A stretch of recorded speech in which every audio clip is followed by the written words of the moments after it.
Jemaat yang dikasihi Tuhan Yesus Kristus, Shalom dan salam sehat bagi kita semua. Sebelum melakukan aktivitas hari ini, marilah kita terlebih dahulu mendengarkan firman kehidupan yang tertulis dalam kitab Imamat 10 ayat 10 hingga ayat 11. Haruslah kamu dapat membedakan antara yang kudus dengan yang tidak kudus, antara yang najis dengan yang tidak najis. Dan haruslah kamu dapat mengajarkan kepada orang Israel segala ketetapan yang telah difirmankan Tuhan kepada mereka dengan perantaraan Musa. Tema firman kehidupan kita adalah melayani Tuhan dengan kekudusan. Jemaat yang dikasihi oleh Tuhan, firman kehidupan kita hari ini dikaitkan dengan minuman keras di ayat 9. Lebih tepatnya, setiap orang yang akan melayani Tuhan dilarang keras untuk minum minuman keras. Kita tahu yang dimaksud dengan minuman keras menunjuk kepada minuman yang memabukkan. Telah diaturkan bahwa minuman keras tidak boleh dikonsumsi pada saat akan melaksanakan tugas di tempat suci, karena sifatnya memabukkan. Pada saat itu menjadi suatu hal yang sangat penting dalam agama Yahudi, kemampuan membedakan antara yang kudus dan yang tidak kudus. Secara logika pun dapat kita mengerti akan sulit untuk membedakan yang kudus dengan yang tidak kudus, yang najis dengan yang tidak najis jika kita sudah mabuk. Karena itu ada dua alasan mengapa para imam dilarang minum minuman keras ketika mereka akan melaksanakan tugas-tugas di bait suci.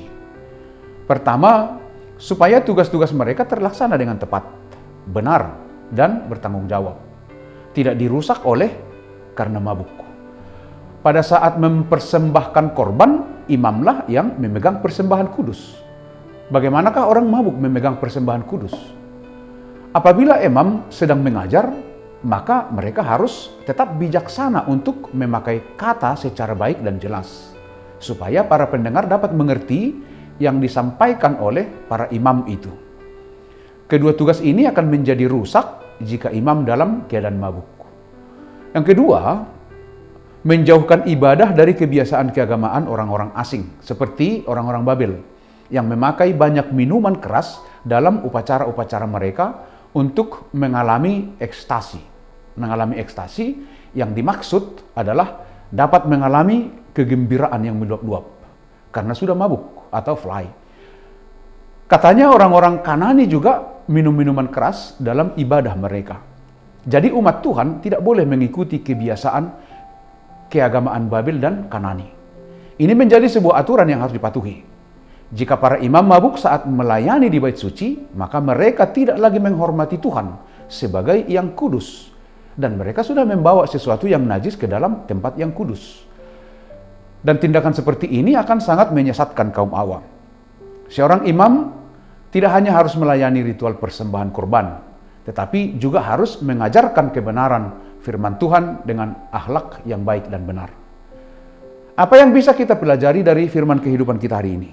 Paling tidak ada 3 hal. Yang pertama, target pelayanan kita bukan pujian manusia, tetapi perkenan Tuhan Allah. Jika Allah berkenan atas apa yang kita lakukan. Jika kita tidak memiliki kerendahan hati dalam melayani Tuhan, maka kita akan terdorong untuk mengejar pujian bagi diri sendiri. Yang kedua, menjaga kekudusan Tuhan. Menjaga kekudusan Tuhan dengan menjauhkan diri kita dari hal-hal yang tidak berkenan bagi Tuhan. Misalnya, sikap terhadap semua orang. Nafsu harus bisa dikalahkan oleh iman percaya kita. Yang ketiga, jangan hidup menyimpang dari jalan Tuhan. Tuhan menginginkan ketaatan kita. Tidak ada artinya kita melayani Tuhan tanpa ketaatan melakukan firman-Nya. Jika kita diberi kesempatan melayani Tuhan, maka lakukanlah pelayanan dengan kekudusan. Bila ada dosa yang kita berbuat, segeralah mohon ampun dan bertobat. Ingat, melayani Tuhan tidak bisa asal-asalan. Tuhan berfirman, "Kuduslah kamu, sebab aku kudus." Imamat 19 ayat 2.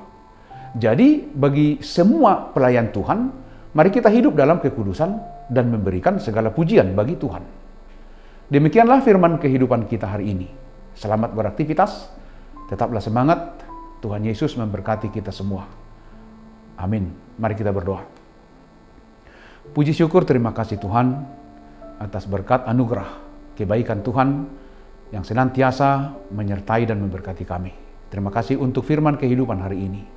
Berkati kami di sepanjang hari ini dalam seluruh aktivitas kami. Biarlah Tuhan yang menjagai dan menjauhkan segala mara bahaya. Terima kasih Tuhan, terpujilah Engkau di dalam Kristus Yesus Tuhan dan Juru Selamat kami yang hidup.